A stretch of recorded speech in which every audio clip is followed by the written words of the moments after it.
তৃণমূল এই মুহূর্তে তিন টুকরো, একটা তৃণমূল মমতার তৃণমূল, একটা ঋতব্রত তৃণমূল এবং আরেকটা হচ্ছে বিক্ষুব্ধ সাংসদদের, না তৃণমূল আর নয়, তাদের তড়ি গিয়ে ভিড়েছে এনসিপিআই কাছে, এনসিপিআই এর ঘাটে। কে এনসিপিআই চিনতে পারছেন না তো? একেবারেই পরিচিত নয়, এমনকি নামটা পর্যন্ত অনেকে জানেন না। আপনাদের সুবিধার্থে বলে দিই, nationalist citizens party of India. এবং সেই দলে হঠাৎ করে তারা যোগদান করলেন, বকলমে এনডিএর পাশেই থেকে গেলেন। অবশ্য যোগদান করতেই নতুন করে সোশ্যাল মিডিয়ায় তারা সক্রিয় হয়ে গেল, তাদের পেজ তৈরি হয়ে গেল, পেজে একেবারে সবাইকে ধরে ধরে স্বাগতও জানানো হলো।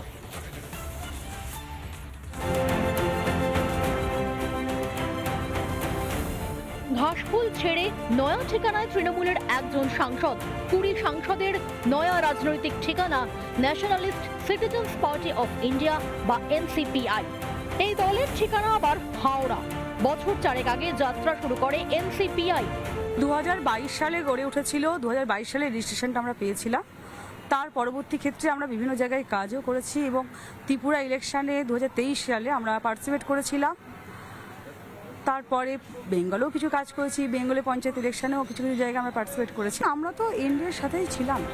ত্রিপুরায় এখনো সংগঠন বানানোর কাজ করছে এনসিপিআই, আর বাংলায় একেবারেই 20 সাংসদ পেয়েছে। প্রথমে তো আমরা তৃণমূল কংগ্রেস করতাম, ওনাদের মধ্যে এবং আমাদের মধ্যে মিল হয় নাই, তাই আমরা তৃণমূল থেকে বেরিয়ে যাই। এনসিপিআই নামে একটি পার্টি আমাদের ত্রিপুরাতে। এখনো এনসিপিআইতে রয়েছেন? হ্যাঁ, এখন আছি, আমাদের কাজ চলছে। আপনি তো এখানে পঞ্চায়েতে লড়েছিলেন, তাই তো? এনসিপিআই এর। আর কোন পঞ্চায়েত থেকে? 51 নম্বর বুথ থেকে।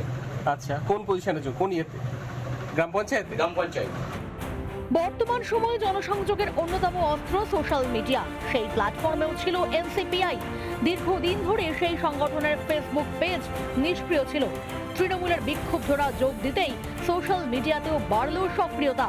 তৈরি হলো নয়া ফেসবুক পেজ।